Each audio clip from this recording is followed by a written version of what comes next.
All right, y'all. What's up? It's Chad. Got Jack here with me.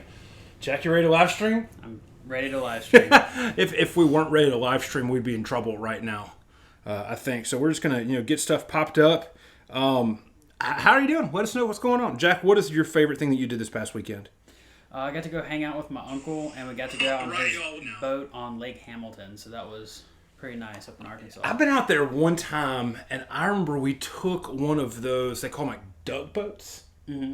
Like the weird like driving thing. Yeah. And they're all like these amphibious vehicles from World War II that they were using.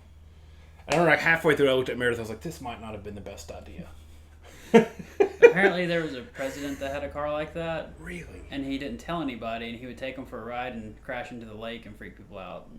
If I was a It's like something I would do. yeah, if I was a president, that'd be a very cool thing to do. So if you're popping in here, let us know. I'm just getting stuff going. Hey, do me a favor. If you're watching this, tell me if the closed captioning is acting really funny for you, because it is a little bit on my phone right now. And okay, Miss Barbara, what's up? Hey Terry, how are you doing today? Miss Barbara, cool to have you on. Thanks for the love right there. We're just super excited to just kind of jump onto this and pop into this. We did a couple weeks ago. We went and did this inside of Foundry Fam.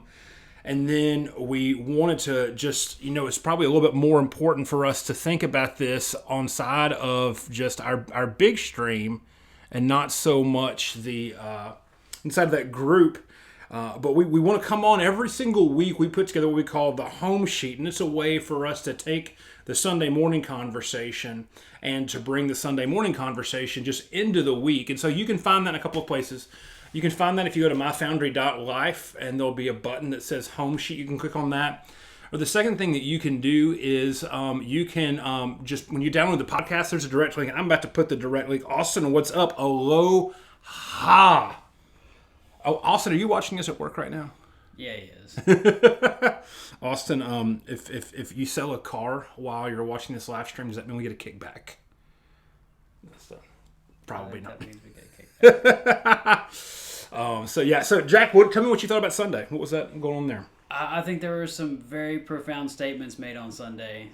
Some really good ways to think about things, and just the way that we maybe let the world tell us what to think about God. I think that it's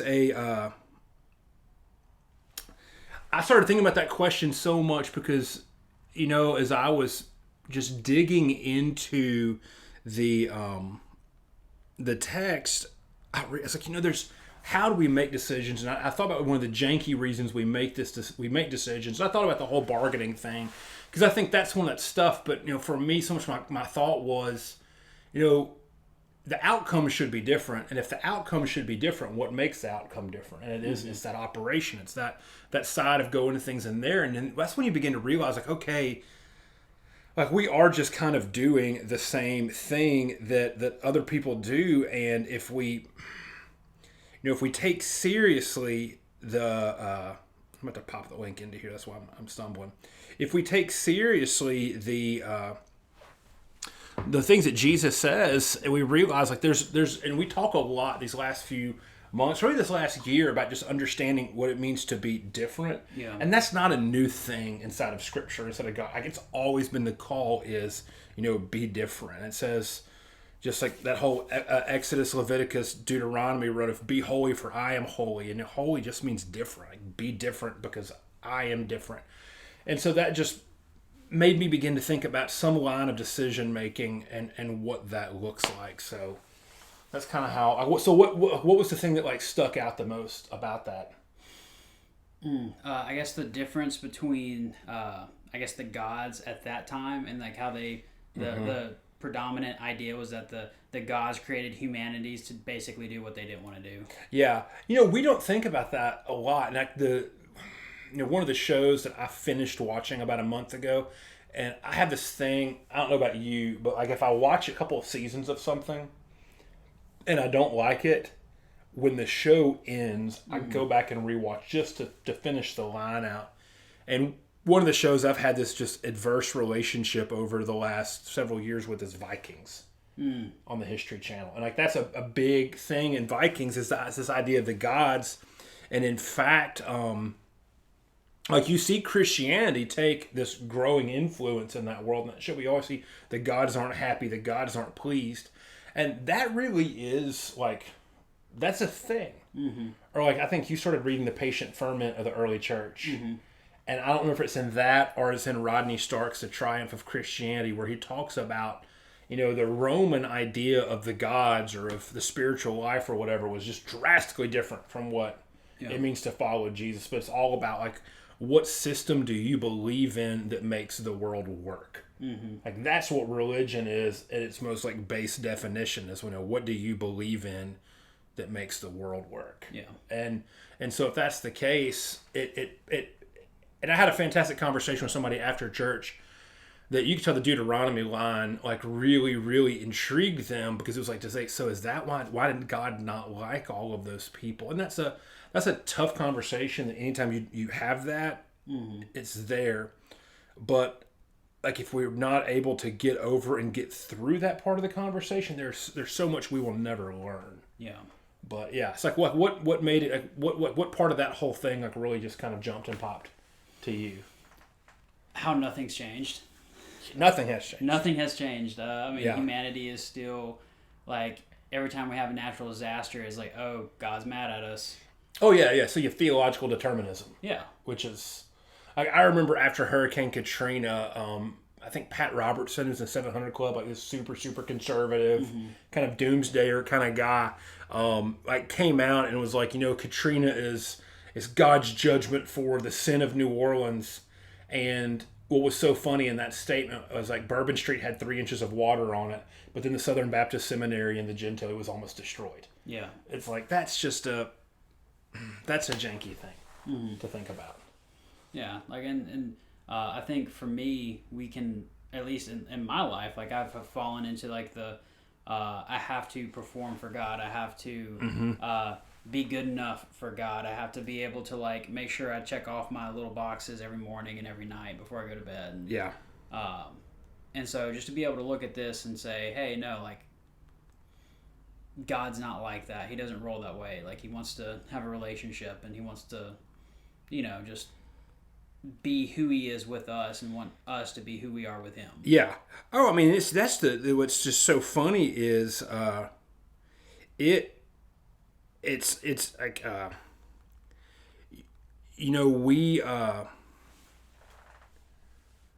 we think we can mess things up, and we forget that the big thing is always relationships, and it's that's what in the Gospels like digging into, and I've got like I started this in the back of my Bible. I write it down because I've been just fascinated these last couple of 3 years with the idea of judgment, like. And it was more so, it was like, okay, for years, I want to stay away from this idea. But now I'm like, no, I can't stay away from it. It's a realistic part of Scripture. So if that's the case, what does Scripture say about it? So I just have like this running note thread in the back of my Bible where every time I read anything that talks about judgment, like for right now, I'm just like dropping a note. Cataloging it. Just cataloging it. And that's, like I mentioned that in the sermon yesterday. When Jesus talks about judgment, it's not like you did this, so I'm going to do this kind of thing. It's not. It's always like, hey, we said we did the right things. We said we did the right things. We said that we did the right things. And then Jesus is like, yeah, but I don't know you. Like your actions are not what gets you in here. It's your relationship. And that kind of, we put that backwards so many times. We think our actions have to be right in order for us to belong. But what Jesus tells us is that we belong and then we become.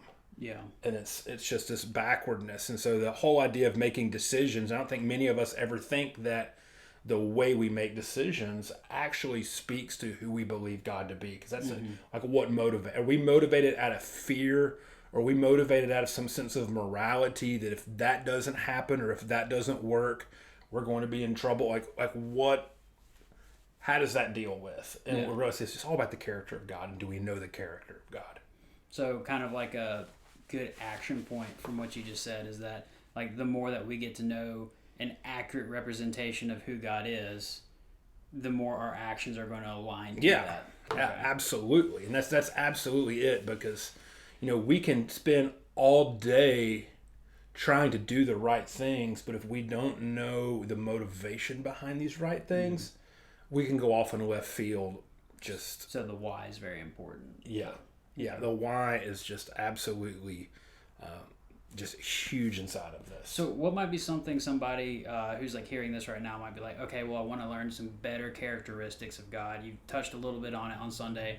Like, what are some steps I could take? I think that the biggest thing is to just spend time with God. And like one of my new favorite ways I've been doing it, and I'll pop it up to the camera here, is I've fallen in love. And I've talked to you about it a little bit. Yes, I downloaded it. But it's like, this is the Lectio 365 app. It's from Pete Greig and the 24/7 Prayer Movement, which that's like your magic word. Oh, yeah. Yeah, it's like Pee Wee's Playhouse. Ah! Yeah. Yeah, if I teach a prayer course up here, it is the Pete Greig 24/7 Prayer Movement.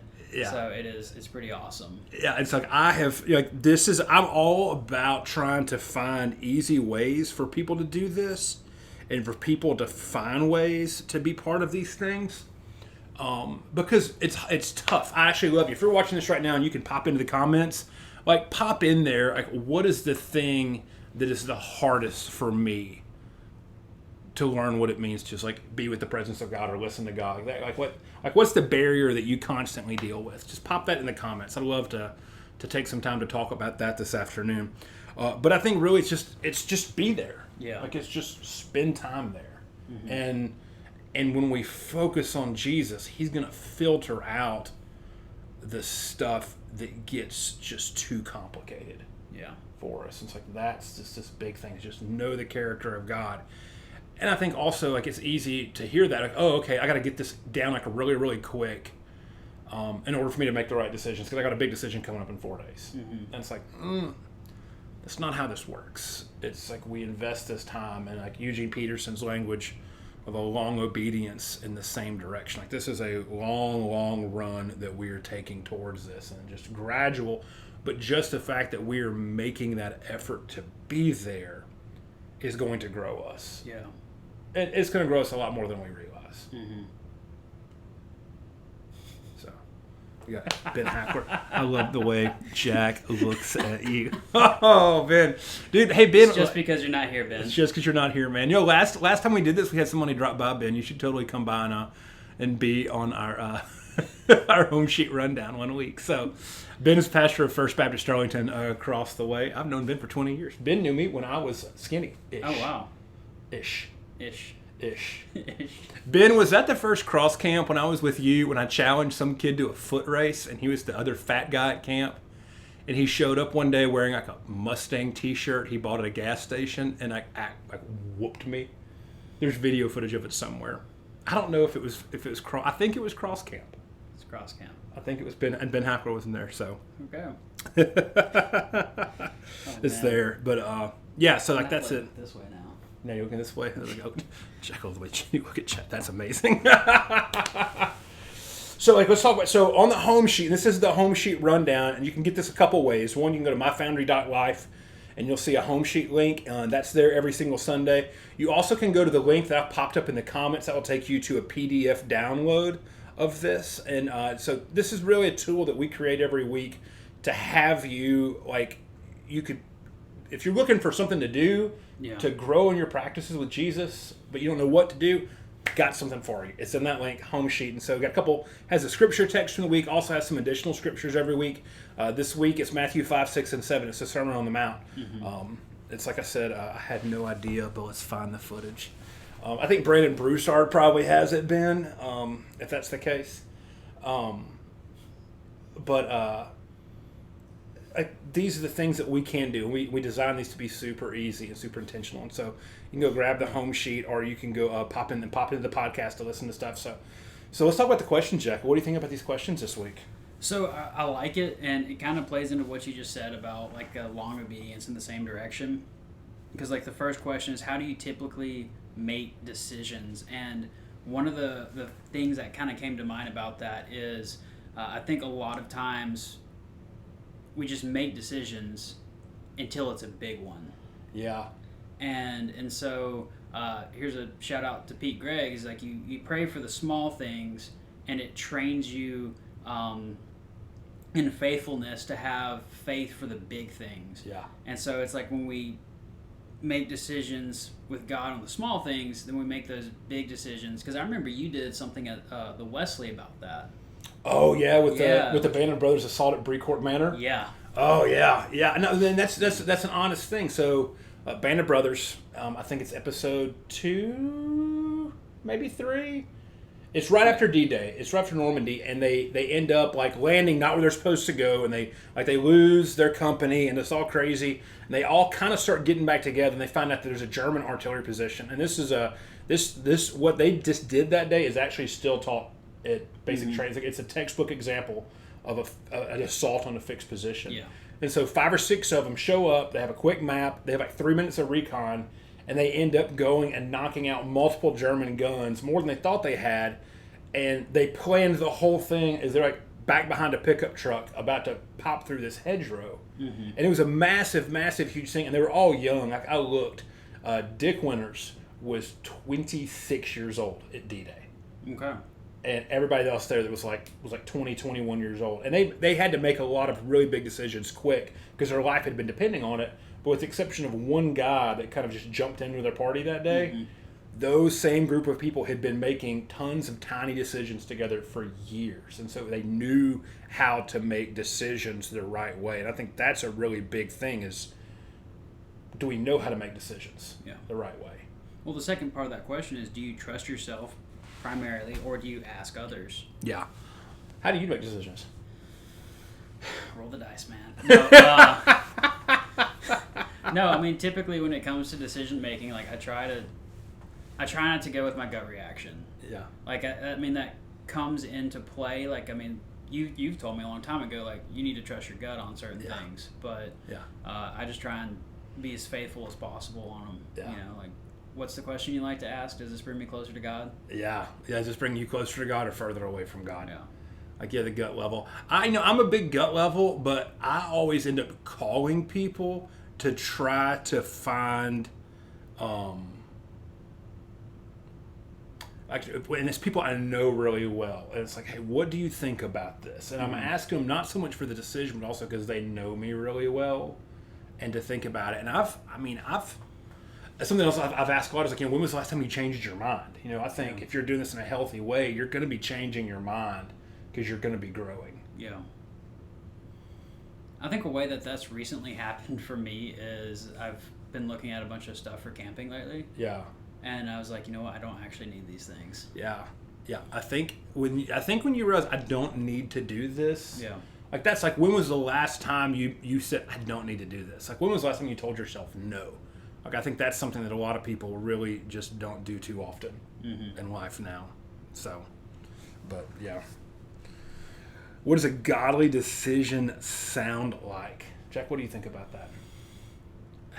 That's kind of a hard question, because I don't normally look at like,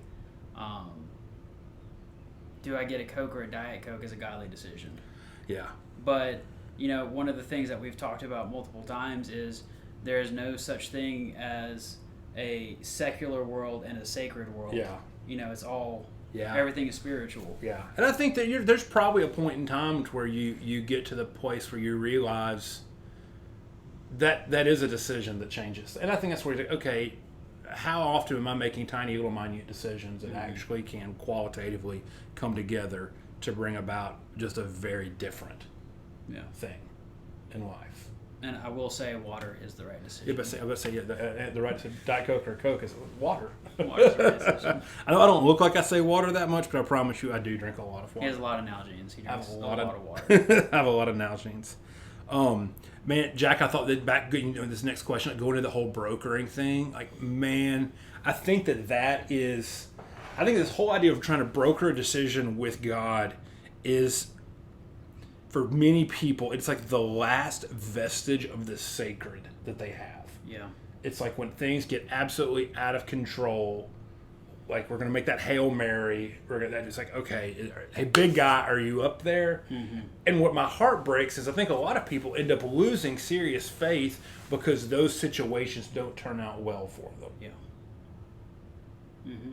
Like usually when you get to the place where you need to do that, you know you've already made a bad decision. Yeah. You're just trying to weasel out of it now. And I, like for me, like I can think of plenty of times where I was like, Lord, please just let this happen, blah blah blah blah blah, and it wound up being dodged bullets. Yeah.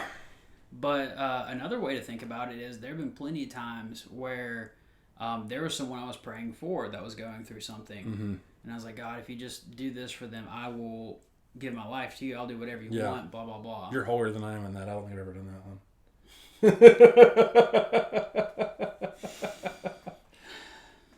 Well, you are a lot more empathetic than I am, though. It's surprisingly low on my strengths. It's very low. At least you have relationship things in your strengths. Yeah.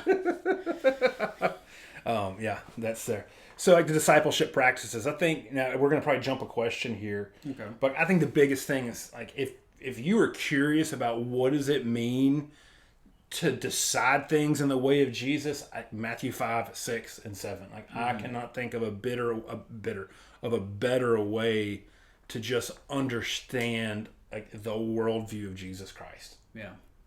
Than Matthew. It's the Sermon on the Mount. Than Matthew 5, 6, and 7. Mm-hmm. I mean, and you've got the Lord's Prayer in there too. Yeah. And I mean, that's just a nugget in and of itself. Yeah. Yeah. You've got the Beatitudes, you got the Lord's Prayer, you got the Golden Rule, like all these things. Remember years ago we did a whole summer on Sermon on the Mount at Foundry. We called it Jesus' Greatest Hits. It was you, Allison, and I think Alan. Like we read 5, 6. Yeah, we did the whole out loud thing. That was really cool. That's really cool. And that's still out there in the podcast that you can just. I think it was like 18 minutes, and the three of us read the entire 3 chapters. And then you had several sermons on it after, didn't you? Oh, we did 10 weeks. Yeah. Like we stayed in it for a long time. But I just think that if you're trying to find just what does it mean for me to follow Jesus in this manner, I think it's just that Sermon on the Mount is going to give you the basic stuff that I don't think you can't go wrong with that. Mm-hmm. So yeah, like this first question is reflect on how you currently make decisions in a way that doesn't honor the character of God. So like kind of like I read this real quick at a quick glance. It's like what are ways that you do make decisions? Yeah. And for me, like like in the morning, I'll pray like God, like help me make decisions, that honor you today. And then I think just like discipleship practice is like keeping that at the forefront of your mind is like, hey, like God is actively working in your life to help you make decisions today. Yeah. Like you've asked him for it. Yeah. And I think that we understand the big picture too. It's able to, okay, we've got this decision we don't know what to do with, especially if you have decision fatigue and it's the end of the day or like you're just tired. Like we get tired, and usually when we're tired is when we make bad decisions. Yeah. So I think it's important to realize that sometimes it's all right to, hey, I'm not going to think about this right. I'm going to think about this tomorrow. I remember last week, like I had this like marathon sermon writing session, and I was toast by like 2:30 in the afternoon. I told you I was like, I'm not worth anything right now. Let's not do anything important. Right, Meredith and I, my wife, we have this rule like we don't talk about serious things after the sun goes down. Yeah. Because Mary Mall goes to bed at 7:30 at night. And so it's just like after dinner, she's not asleep. Nothing serious. Yeah, she's not asleep. One time last summer, she went to bed like really early. I was like, "Good afternoon," like kissed her. I'm telling all my secrets. But I also think that like when you have something with the big picture in mind, it helps you like remind yourself of that as you're making decisions. And so like think about it. Like if you feel like God has called you to one thing, or if there's something in your life right now that you know, like, hey, this is holy, this is honoring God, like this is what I need to be focusing on. When you come down to decisions, especially like tough decisions that mean I know what the right thing to do is, but I don't necessarily want to do it. It's when we realize, no, if I'm committed to this, then I have to go do this. And like I found out in my life, a commitment to a higher purpose helps me make decisions easier because it's not just the single issue I'm deciding, and especially when people know it too, they're like, okay, we know why. So I think that's it's like if you don't have something like if you don't have like this like understanding of call and just like deep down side of things, like that needs to be something you're pursuing, like to understand that, because when you have clarity on that, then a lot of decision making is going to be significantly easier because you're just like, does this lead me to this? No. Okay, well, I don't do it. Yeah. So. What? See, how does it go? what are you doing? Or what is God calling you to do? And what are you doing about it? And what are you doing about it? Yeah. Well, God, I don't know what God's telling me to do. What are you doing about it? Yeah, exactly. So the answer is no. Well, there's your next step. Yeah. Right there. It's right there. So what's that third question, Jack? Is apply a positive action of the golden rule each day. Oh, yeah. And can I just say real quick, I loved how you split that up. The whole negative versus positive side of it? Yeah, that was really good. Yeah. Well, me and Matt were talking about that last week some. And I was like, that's the thing. We all know the golden rule, do unto others as you will have them do unto you. And we think about that in negative terms. And so it's okay, what's the least good I can treat this person that will be acceptable that they treated me this way? Yeah. That's what we do. Really. That's what we do. We're patronizing so many times. And that's not what Jesus said. Jesus does not say, hey, be kind of chill with everyone because you want everybody to be kind of chill with you. To treat others as you want to be treated is the things that are driving you, the thing that you're making your decisions around.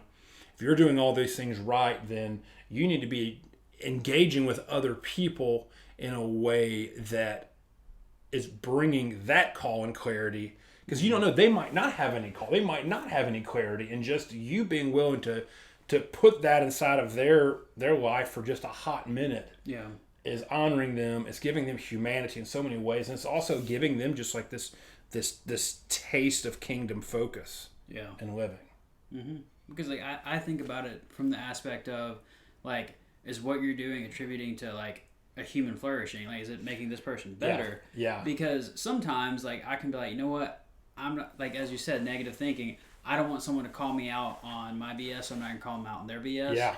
But sometimes Jesus calls us out on our BS, Yeah. and you know, how can I have a hard conversation with somebody, but I can think of it from the perspective of, okay, what would be the best way I would want them to talk to me about this? Yeah.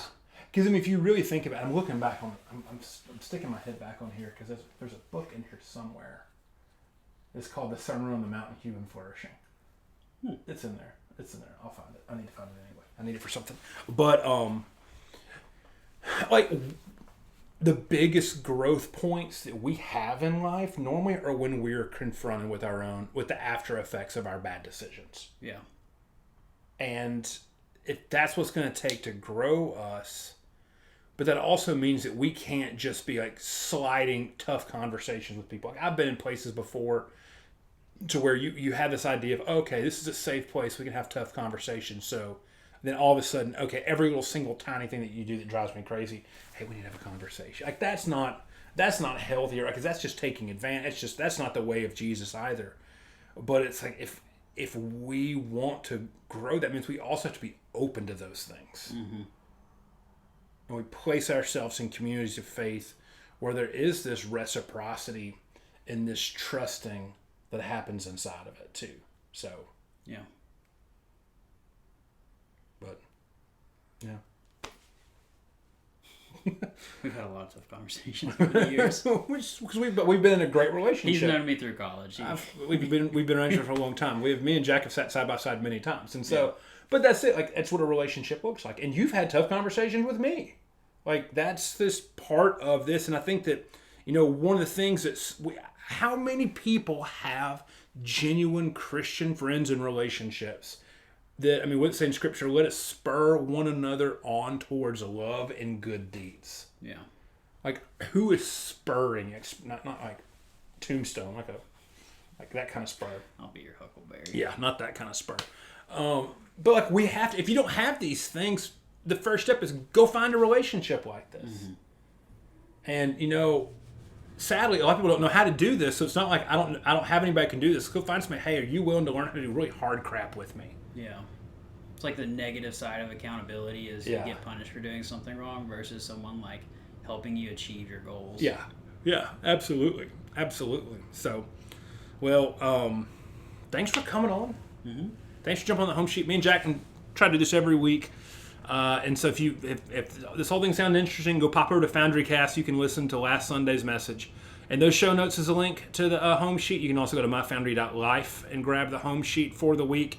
And I popped up a link to it in the comment threads above. But thanks, Jack. Hey, thanks for letting me be on here. Cool. And maybe next week we'll have Ben Hackler so I can look at him. Maybe Ben Hackler will come by next week. Ben, we're going to be talking about making good decisions if you want to come by. But awesome. Well, until next time, I'm Chad. This is Jack, and we will see you around.